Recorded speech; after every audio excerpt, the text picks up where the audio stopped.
Okay, Bradley, you've been having a good season. I think you're at 7 goals now. You've been injury free under Gavin. What's been the difference this season that you managed to stay without injury? The recent season's been up and down. Yeah, I think, going back to the injuries and that, I think it was just, unfortunate things. I think I had 2 groin operations, 2 ankle operations, the same on each side. So I think it was just a bit of, being unlucky and that. But then going back to this season and being with Gavin, Gavin's a great coach. And not just that, he manages players very well. So he knows when to push players, especially players that are, like me, that are not young anymore and have had these issues, So he understands how to manage players and when to train, when not to train, to try and get you, at the best that you could be. So I think that's a strong attribute of his, and that's probably been the key to me, playing so many games this season. At this stage of your career now, what is more important, like getting that individual accolades, maybe getting a golden boot or winning a trophy this season for SuperSport? Yeah, I think, as a footballer, you choose from a young age that, it's a team sport. It's never an individual sport, and for me, it's always been like that. Winning top goal scorer and those individual awards it's incredibly nice. But I think there's no better feeling than winning a cup with the club, and seeing how much happiness it brings to it in the family, being the club, and that. So for me, always winning a team trophy over individual award is always the biggest thing. And looking at your squad now, obviously things have changed. You guys are challenging again. A lot of it is probably down to Gavin, just reinstilling that belief, getting SuperSport to where they used to be. Looking at your squad now, how close or how far do you think you guys are from potentially lifting the trophy? Because you guys genuinely have a chance with the Nedbank Cup. You're still in it slightly with the league. So yeah, I think, look, if we're going with the league, I think the league's going to be extremely difficult. I think for anybody, to see that's something that's probably out of the way now. But Gavin's a coach that's won a lot of things. He's a very ambitious coach that suits a very ambitious club, and he's done well to bring in players that can help the team compete again. And yeah, I do believe going forward we can get better. And like I said, so SuperSport's an ambitious club. We want to win everything we can, and so I think looking forward to next season in the league. I think I'm sure we'll add more players and give it a go as we wanted to at the beginning of this season. But then coming up, the Nedbank Cup is another opportunity for us. It's obviously going to be tough. There's a lot of teams I think that are finding a bit of form now, and a lot of teams within that 2nd to 6th, 7th spot that are going to compete. Then obviously you've got Sundowns, which makes it that much harder. But we've done well over the years in the Nedbank Cup, and we're an ambitious club. We've got a lot of good players, and we will go into that wanting to win. Obviously, the club's spoken about getting back into Africa again and playing, and that's a big goal for this club. So that's another way of doing it, and yeah, we'll give it everything we can and try and get that trophy that's eluded us the last few years now.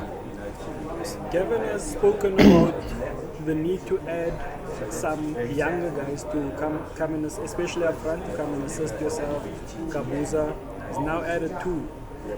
Liang, and then he's also brought in Lipasa on loan. Obviously, Iki is gone, but it's almost a like-for-like replacement. How does the new additions change the dynamic to your striking force? What is it that the new guys bring? Yeah, I think going back when I first signed for SuperSport, way back, Gavin was the coach, and also when I came here, I think there were about 9 strikers at the time. So Gavin's always liked to have a group of strikers that all seem similar, but they're all different.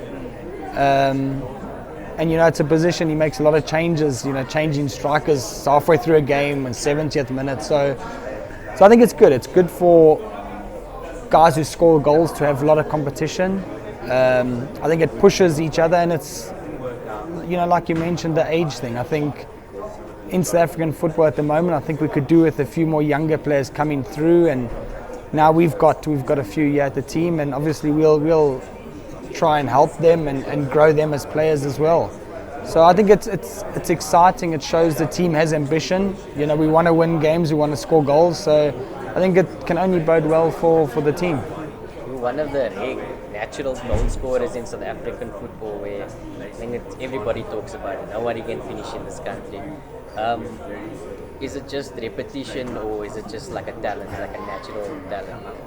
You know, it's a hard question to answer. I know a lot of people say, you know, as a natural goal scorer, you need to be born with it, and I get it to a certain point, but I think it comes down to a lot of different things that we can talk about for days. I think obviously development is a key to that, and if we're all being realistic at the moment, we keep saying we need development, but there's nothing happening at the moment. If we're being honest, I think as the years have gone on, especially after COVID, development is non-existent for me personally, and then it comes down to confidence. I think even for me, you know, goal scoring is a confidence thing. It's something that if you believe in yourself and you don't score for 5-6 games, but you carry on working at training, it's going to come. And I think there's a lot of strikers that I've worked with and that I've seen, you know, the moment they drop their heads and they start giving up, becomes a harder target to reach, and goal scoring becomes a mental issue more than an actual technical or tactical issue. So yeah, I think it's an interesting topic, and one that, you know, we could sit down for a couple of hours and talk about. But yeah, I think I would not ever say it's something that if you're not born with it, you can never learn to do it. It's more like just trial and error. Yeah. It's like I said, it's something you yes, you can have that when you're born, but it's more than that. It's hard work. You spoke about development. Did you play like school football, or was it coming from a professional academy setup? So there's one thing I'll forever be grateful for, is that, you know, having my dad as a coach from a young age. Obviously, he was a professional. He was a striker, and you know, he was my first ever coach from 4 years old, pretty much till the day I signed pro. So, you know, possibly I could have had not possibly, I did have an advantage. You know, I could go home after trainings, before trainings, talk about these things, which at times became a bit tough and became more arguments and anything else. But it's something I'll forever be grateful for. You know, having that figure there to guide me, you know, all the time. A recurring theme for you over the last few years has been your contract. The other day we spoke to Gavin, he said he wishes that you were 18 years old so that he could keep you for longer. But obviously with that, it's always especially for older players, we see it a lot, short-term contracts. Yeah. What is the latest with you? Because Stan the last time said that the possibility now is very likely that you are going to retire at the club. Yeah, look, it's an interesting phase in my career. It's the first time I've been in this position, you know, where my contract is coming to an end. So it's new ground for me. But I think at the moment, you know, there's been a few talks there. But just, you know, with January's always a busy month. You know, we've had a lot of games. There's been the transfer window. So I think, you know, now that that's kind of passed and everyone's calmed down a bit, and, you know, we got a bit of a break coming up after the weekend's game. I think we got Nedbank and then a little bit of a break. You know, maybe you can shift focus to that. At the moment, it's just been, you know, focusing on games and getting through this busy patch, and then looking, you know, towards the future and what will happen. Like I said, it's the first time I've been in this situation, so it's new for me as well. Thanks, Brad.